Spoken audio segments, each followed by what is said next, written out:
시청자 여러분 안녕하십니까? 뉴스플러스 시작하겠습니다.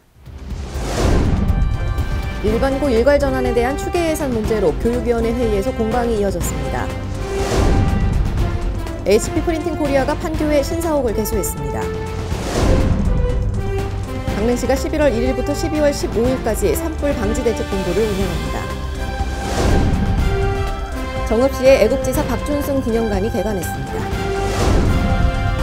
한 주간의 국회 소식입니다. 자사고, 특목고 등의 일반고 일괄 전환 문제와 관련해 교육위원회 회의에서는 또다시 공방이 이어졌습니다. 추계 예산액 문제 때문이었는데요. 야당에서는 이 상태로는 예산안 심사를 할 수 없다고 주장해 한동안 정회되기도 했습니다. 지난 15일 국회에서 열린 교육위원회 전체 회의에서는 자사고 특목고의 일반고 일괄 전환에 필요한 예산이 화두에 올랐습니다. 여야의 의견이 충돌하면서 회의를 시작한 지 40여 분 만에 정회되기도 했습니다.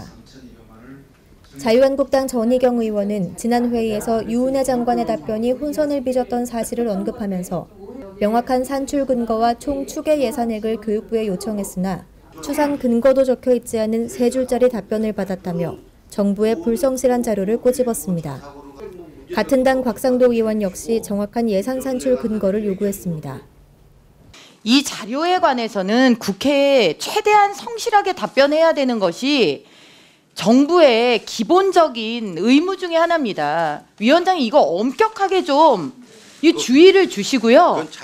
지금 이 내용에 대한 그 상세한 자료가 나와서 의원들을 납득시키지 않으면은 이 회의, 이 자리에서 이 예산안 그 심사를 저희들 할 수 없다고 저는 생각합니다.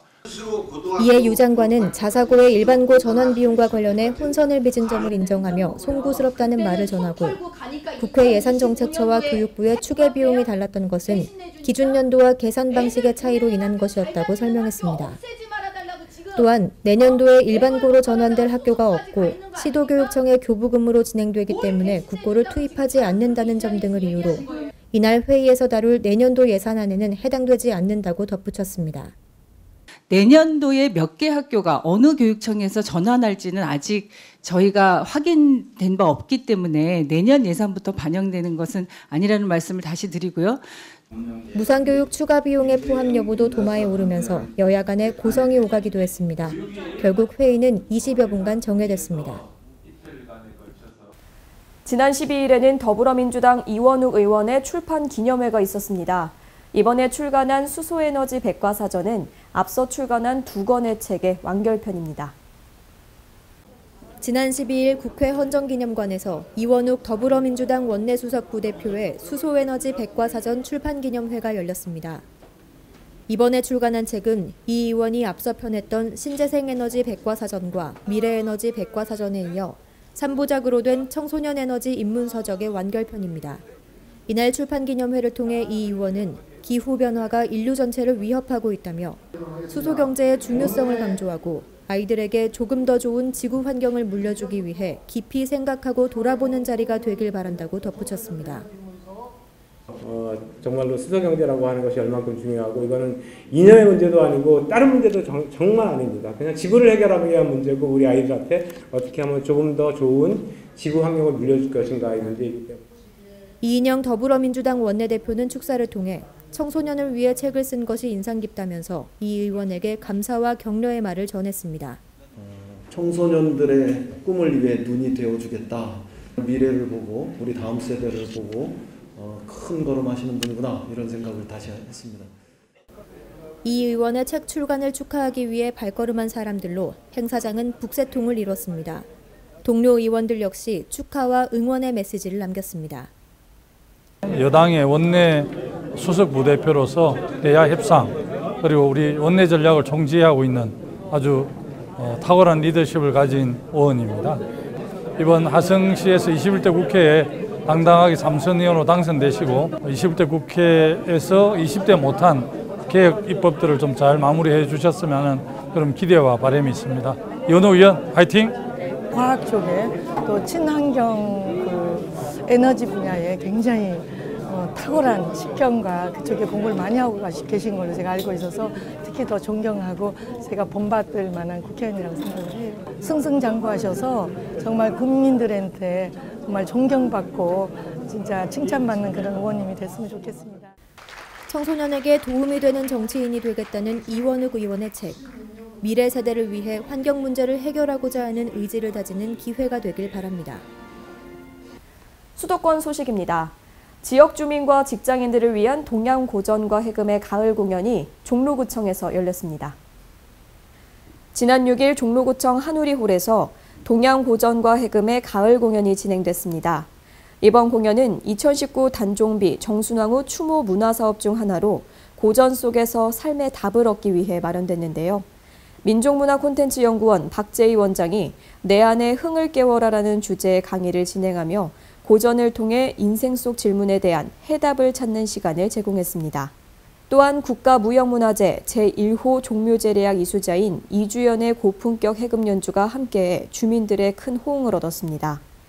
김영종 종로구청장은 아름다운 해금 연주를 감상하고 동양 고전 속에서 인생의 해답을 찾으며 쉬어갈 수 있기를 바란다고 전했습니다. 대한노인회 의왕시 지회 소속 행복나눔 봉사단이 지난 6일 노인회 지회 강당에서 그림 이야기 전시회를 열었습니다. 이번 전시회는 행복나눔 봉사단이 관내 요양원에서 치매 인지 프로그램 봉사활동을 하면서 얻은 성과를 공유하기 위해 마련됐습니다. 전시 개막식에는 김상돈 의왕시장을 비롯해 자원봉사당 회원 50여 명이 참석했으며 개막식은 격려사와 축사, 경과 보고, 영상 상영, 테이프 커팅 순으로 진행됐습니다. 전시회에는 봉사단이 치매 노인들과 프로그램을 진행하면서 함께 스케치한 작품과 캐리커처 등 다양한 작품을 전시했습니다. IT 기업이 밀집한 판교는 인적, 물적 인프라가 풍부한 곳이죠. 지역적 이점과 환경 기반을 활용하기 위해 많은 기업들이 판교에 터를 잡고 있는데요. HP 프린팅 코리아도 판교에 신사옥을 개소했습니다. HP는 1939년 미국 실리콘밸리의 한 차고에서 창업한 실리콘밸리 1호 기업이죠.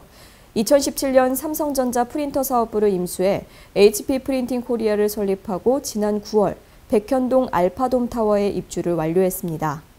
HP 프린팅 코리아가 새로운 둥지에서 국내 업체와 협업 기회를 넓힌다면 성남의 아시안 실리콘밸리 조성에도 큰 역할을 하게 될 것으로 보입니다. 한편 HP 프린팅 코리아는 오는 2022년 초 수정구 고등지구의 지하 5층에서 지상 7층 규모로 프린터, 복합기, 소프트웨어 등의 기술을 개발하는 R&D 센터를 건립할 예정입니다. 지난 10월 성남시와 경기도 HP 프린팅 코리아는 HP 신사옥 건립 양해각서에 공동 서명하고 글로벌 전략 R&D 허브의 성공적 구축 및 IT 산업 발전을 위해 상호 협력해 나가기로 했습니다. 다음은 강원도 소식입니다. 강릉시는 11월 1일부터 12월 15일까지를 가을철 산불 조심 기간으로 정하고 산불 방지 대책 본부를 운영하고 있습니다. 잦은 강풍과 건조한 날씨로 산불 발생 위험이 높은 가을철, 강릉시는 대형 산불 대응력 강화를 위해 본청과 18개 읍면동에 산불 방지 대책본부 19곳을 운영하고 산불 감시원과 산불 진화 차량을 배치해 산불 예방 활동에 나서고 있습니다. 또한 산림항공관리소와 공조해 산불 진화 헬기 5대를 배치하는 등 장비와 인력을 동원해 산불에 총력 대응할 계획입니다. 한편 동해안 6개 시군과 유기적인 협업을 하고 있는 강원도 동해안 산불방지센터도 가을철 산불 조심 기간 동안 24시간 비상근무 체계를 유지하며 산불 진화에 선제적으로 대응할 방침입니다. 횡성읍 행정복지센터 신축청사 준공식이 지난 5일 횡성읍 행정복지센터 광장에서 개최됐습니다. 횡성읍 주민들의 행정 편의를 높이고 새로운 문화교류의 장이 되어줄 횡성읍 행정복지센터 청사 및 주민자치센터 준공식이 지난 5일 신축청사 광장에서 개최됐습니다. 이날 준공식에는 박두희 횡성군수 권한대행을 비롯해 군의원 및 도의원, 역대 횡성읍장, 지역 주민 등이 참석해 횡성읍 행정복지센터 준공을 축하했는데요.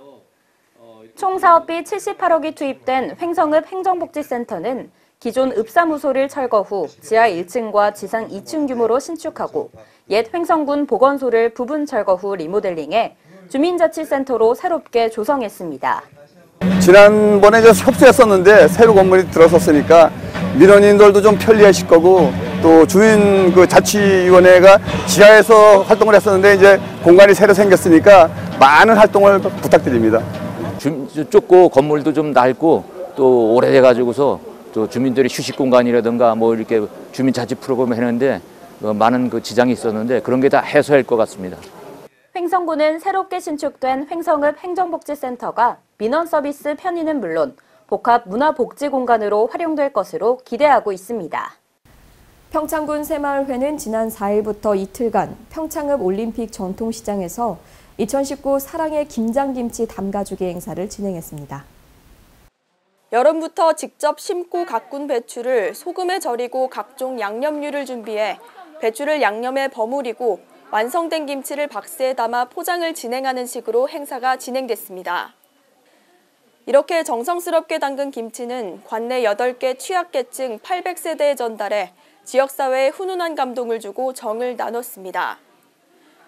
관계자는 매서운 폭염과 태풍으로 어려움이 있었으나 정성스럽고 진심 어린 마음을 담아 우리 이웃들에게 마음을 나눌 수 있어 행복하다고 전하며 앞으로도 지역사회의 많은 이웃들에게 사랑을 전할 수 있도록 노력하겠다고 말했습니다. 다음은 광역시 소식입니다. 대구시가 세계 디자인 수도 프랑스 릴과 함께 우호협력 도시협약을 체결했습니다. 지난 8일 실 프레데리크 릴 메트로폴 부회장을 단장으로 한 대표단이 대구시를 직접 방문해 우호협력도시 협약서에 서명하고 기념품을 교환했습니다. 한국과 프랑스, 양국의 섬유산업을 이끌어왔다는 데서 유사점이 깊은 대구와 릴은 한불수교 130주년 기념 협력사업의 일환으로 교류의 인연을 맺었습니다. 이후 섬유전시회와 미술작가 교류전, 스타트업 기업 지원 등 여러 분야에서 활발한 교류를 이어오다 우호협력도시 체결이라는 결실을 이뤘습니다. 릴은 아시아 도시로는 처음으로 대구와 우호협력도시의 인연을 맺었고 대구는 릴이 유럽 도시로는 불가리아 플로브디프, 이탈리아 밀라노에 이어 세 번째입니다. 이번 우호협력도시 체결을 계기로 공연, 전시회, 대학생 교류, 기업 지원 등 문화예술과 경제 분야는 물론 대구시의 주력 산업인 미래산업 분야에서도 한층 활발한 교류가 이어질 전망입니다. 울산시에서는 2019년 도시숲 정원 정책 담당자 워크숍이 개최됐습니다. 산림청이 주최하는 이번 워크숍은 전국 지자체 도시의 숲과 정원 정책을 담당하고 있는 공무원과 전문가 280여 명이 참석했습니다. 워크숍은 산림청의 도시숲과 정원 사업 정책에 대한 설명과 울산시의 태화강 국가정원 지정 우수 사례 발표 등으로 진행됐습니다. 또한 도시숲 설계 공모 입상자와 도시숲 정원 무궁화 명소 조성 유공자 등 개인 표창과 우수 기관에 대한 시상식도 열렸습니다. 울산시 관계자는 산림청이 주최하는 전국 단위 행사로는 울산에서 처음 개최되는 만큼 울산의 위상을 높일 수 있도록 최선을 다하겠다라고 말했습니다. 2022년 세계지방정부 연합총회를 대전시에 유치하기 위해 허태정 대전시장은 현재 남아공을 방문하며 총회 회원도시와의 활발한 교류 행보를 이어가고 있습니다. 허태정 대전시장이 중국 리밍위안 치안사장을 만나 우호교류 협력도시 의향서를 체결했습니다. 이번 의향서 체결로 두 도시는 경제와 사회, 문화 등 각 분야에서의 교류 협력 관계 증진을 위한 의견을 교환했으며 적절한 시기에 정식 협약을 체결하기로 약속했습니다. 또한 이날 허 시장은 리밍위안 시안시장에게 세계 지방정부연합 총회 대전 유치를 지지해준 것에 대한 감사를 표했으며 앞으로 더욱 다양한 분야에서 두 도시의 교류 협력이 활성화되기를 기대한다고 말했습니다. 한편 대전시는 13일 개막한 제6회 세계지방정부연합 총회 참석자 남아공을 방문해 2022년 총회 대전 개최를 위한 적극적인 유치 활동을 펼치고 있습니다. 충청도 소식입니다. 충청북도는 청주시와 문화도시 업무협약을 체결했습니다. 청주시의 문화도시 지정을 위해 공동으로 노력한다는 내용입니다. 협약에 따라 충청북도와 청주시는 실무협의체를 가동해 문화도시 지정을 위한 실무협의를 지속적으로 추진해 나갈 예정입니다. 협약서에는 청주시가 문화도시로 최종 선정되고 안정적으로 사업을 추진할 수 있도록 사업비의 15%를 도비로 지원한다는 내용이 담겼습니다. 이시종 지사는 청주시가 문화도시로 지정되어 관광과 도시재생을 연계해 경제와 산업발전까지 가능하도록 적극 지원하겠다고 말했습니다. 장애인의 종합적 재활 서비스를 제공할 천안시 누리별 장애인 종합복지관이 개관 기념식을 갖고 본격 운영에 들어갔습니다. 천안시 누리별 장애인 종합복지관 야외광장에서 열린 이날 개관식에는 구본영 시장, 각계각층 내외빈, 유관기관, 시민 등 300여 명이 참석한 가운데 경과보고, 감사패 수여 등의 순으로 진행됐으며 이후 시설 곳곳을 둘러보며 천안시 누리별 장애인 종합복지관 개관을 축하하는 시간을 가졌습니다. 구본영 시장은 복지관의 개관에 앞서 사전 현장 방문을 통해 시설 현장 내 안전 상태와 준비 상태 등을 확인하고 현장 직원들의 애로사항을 청취하는 시간을 가졌는데요. 성공적인 복지관 개관을 위해 막바지 작업에 총력을 기울여줄 것을 당부했습니다. 천안시 동남구 천안대로 359에 위치한 천안시 누리별 장애인 종합복지관은 지난 3월 건축공사 착공에 들어가 총 사업비 110억 원을 투입해 연면적 3,226제곱미터에 지하 1층, 지상 3층 규모로 전국 최대 규모의 수치료실, 장애인 전용 목욕탕, 최중증 주간보호센터 등의 시설을 갖추고 건립됐습니다. 이번 복지관 개관을 통해 서북구에 편중됐던 복지시설 인프라 불균형을 해소하고 늘어나는 장애인 복지 수요에 능동적으로 대처할 수 있을 것으로 기대를 모으고 있는데요. 천안시는 앞으로도 지역적 특성을 살린 종합적인 복지 서비스 제공의 기틀을 마련해 장애인의 자립과 복지 증진, 나아가 사회통합의 가치를 구현해 나갈 계획입니다. 이어서 경상도 소식입니다. 양산시립박물관은 최근 기증 기탁 유물을 전시하는 기증실을 신축하고 지난달 18일에 개관식을 가졌습니다. 신축 기증실은 연면적 56.25제곱미터 규모로 항온, 항습시설이 완비돼 최적의 환경에서 유물을 전시하고 보존할 수 있습니다. 지난 2013년 시립박물관 개관 이후 현재까지 시민들이 기증 기탁한 유물은 총 449건으로 1,432점에 달합니다. 포항시는 2019 호미반도 해안둘레길 걷기 축제를 개최했습니다. 경유 지점에서는 흥겨운 공연이 열려 참여객들의 호응을 얻었습니다. 포항시는 9일 한반도 최동단 힐링로드인 호미반도 해안둘레길 일원에서 2019 호미반도 해안둘레길 걷기 축제를 개최했습니다. 이번 걷기 축제 코스는 호미반도 해안둘레길 코스 중 제1코스 연호랑 세운여길과 제2코스 선바우길을 걷는 코스로 청림운동장에서 출발해 흥원 분교까지 약 12.6km 구간으로 진행됐습니다. 이날 축제는 청림운동장에서 디스코 카페, 축하 공연과 함께 몸풀기 체조를 하며 만세 퍼포먼스로 시작을 알렸습니다. 또 걷기 축제 경유 지점인 도구해수욕장, 연호랑 세운여 테마공원에서는 각각 로봇 댄스 공연과 북소리 공연이 진행됐으며 도착지인 흥원 분교에서는 먹거리 장터 운영과 함께 흥겨운 공연으로 행사 참여객들의 호응을 얻었습니다. 또 타파와 미탁, 지난 2차례의 태풍으로 인한 해안 쓰레기 청소를 위해 100여 명의 관내 중고등학생 자원봉사자들이 걷기 축제에 참가해 해안둘레길 환경 정화 활동을 펼쳤습니다. 이어서 전라도 소식입니다. 내장산으로 단풍 보러 가는 분들 많으시죠? 가을에 관광객이 집중되는 내장산을 4계절 체류형 관광지로 조성하기 위해 정읍시가 발벗고 나섰습니다. 강석훈 기자입니다. 정읍시가 가을 관광으로 집중된 내장산을 4계절 체류형 관광지 조성을 위해 전북은행과 내장산 리조트 관광지에 제2B 연수원 건립을 위한 업무 협약을 체결했다고 13일 밝혔습니다. 이날 협약식에는 유진섭 시장과 전북은행 임용택 은행장을 비롯한 양 기관 관계자 10여 명이 참석했습니다. 내장산 리조트 관광지 제2B 연수원 조성 사업은 내장산 리조트 관광지 분양 부지 약 1만 평에 조성될 계획입니다. 현재 내장산 골프앤 리조트는 운영되고 있지만 호텔 부지 등 대형 부지가 아직 미분양 상태에 있으며 일부 분양된 소형 상가와 숙박시설 부지도 건설이 지연되고 있는 상태입니다. 이러한 상황에 이번 제2B 연수원 건립 계획은 나머지 대형 부지에 대한 투자 촉진은 물론 소형 분양부지의 건축 조성 사업의 가속화로 이어질 것으로 전망되고 있습니다. 유진섭 시장은 앞으로 내장산 리조트를 중심으로 정읍시를 사계절 체류형 관광도시로 발전시켜 정읍 관광 활성화를 통해 지역 경제에 활력을 불어넣겠다고 말했습니다. 여수시는 시민들이 과학기술을 체험할 수 있도록 여수과학관 건립을 추진하고 있습니다. 지역 청소년들에게 과학에 대한 탐구심을 높이고 시민들의 과학기술 문화체험 활동 기회를 제공하기 위해 여수과학관 건립 타당성 조사와 기본 구상에 대한 중간보고회를 가졌습니다.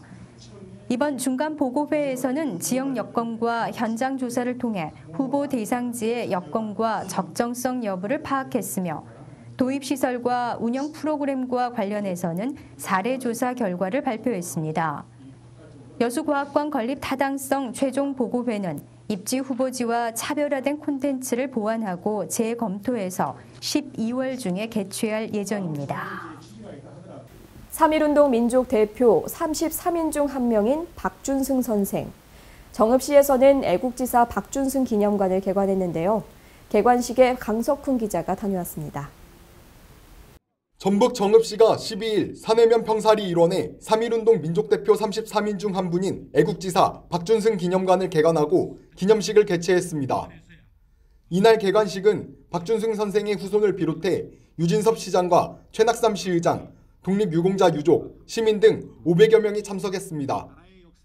기념관은 전통 한옥 형태의 건물로 총 5개의 구역으로 나눠 박준승 선생의 일대기와 애국활동을 시대별, 테마별로 전시됐습니다.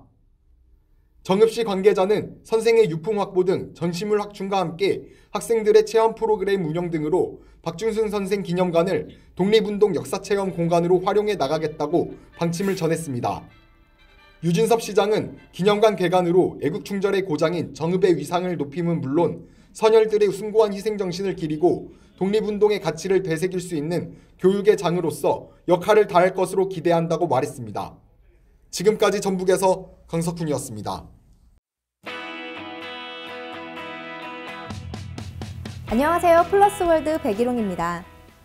콘텐츠 왕국 디즈니가 온라인 스트리밍 서비스 디즈니 플러스를 출시했습니다.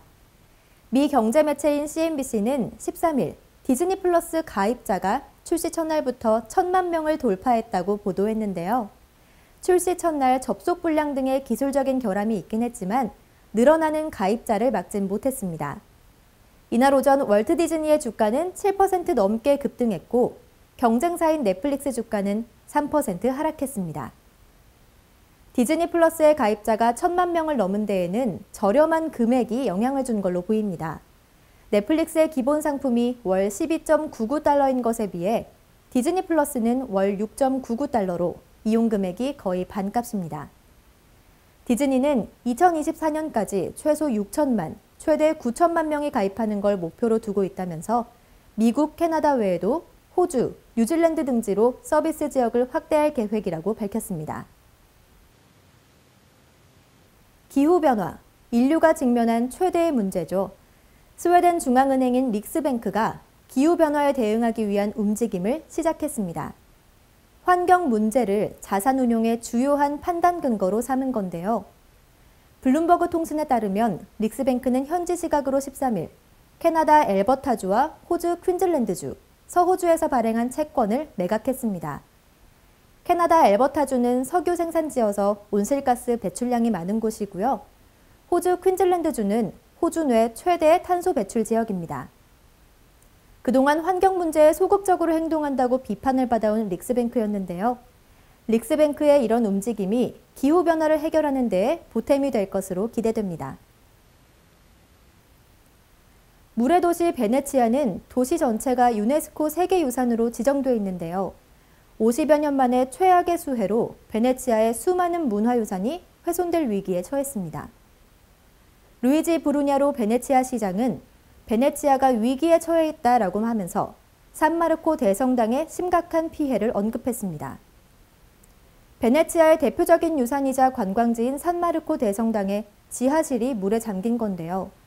이탈리아 국영 ANSA 통신은 산마르코 대성당을 지지하는 기둥이 바닷물에 의해 손상됐을 수도 있다고 보도했습니다.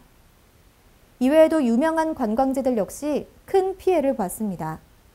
아직 물이 다 빠지지 않은 상태여서 정확한 손실 규모는 파악되지 않았지만 브루냐로 시장은 이번 수해에 따른 전체 손해액을 약 10억 유로, 우리 돈으로 1조 2,892억 원으로 추산한다고 밝혔습니다. 일부 시민들과 자원봉사자들이 자발적으로 문화재 살리기 운동에 나서고 있다고 하는데요. 다행히 악천후가 잦아들고 있는 만큼 베네치아의 소중한 유산들이 잘 지켜지길 바랍니다. 올 시즌 최고의 투수에게 주는 사이 영상은 누구에게 돌아갔을까요? 제이콥 디그롬 선수가 2년 연속으로 수상하는 쾌거를 이뤘습니다. 코리안 몬스터 류현진 선수는 88점을 얻어 2위에 오르면서 사이 영상 수상에는 실패했지만 의미 있는 한 표를 얻었습니다. 사이 영상은 미국 야구기자협회 회원 30명의 투표로 정해지는데요. 기자 1명당 1위부터 5위까지 투수 5명을 뽑고 순위별로 차등 점수가 주어져 점수를 합산하게 됩니다. 지금껏 아시아 선수 중 1위표를 얻었던 선수는 없었는데요. 이번에 류현진 선수가 1위표를 하나 얻으면서 새로운 기록을 세운 셈입니다. 류현진 선수는 올 시즌 LA 다저스에서 29경기에 선발 등판했는데요. 14승 5패, 평균 자책점 2.32, 탈삼진 163개, 피안타율 2할 3푼 4리의 뛰어난 성적을 받았습니다. 앞으로도 류현진 선수의 활약을 기대합니다. 지금까지 플러스월드였습니다. 지난 주말에 비가 내린 뒤로 바람이 강하게 불면서 체감 온도는 더욱 낮아졌습니다. 체온 유지에 신경 써주시기 바랍니다. 이상 뉴스플러스 마칩니다. 시청해주신 여러분 고맙습니다.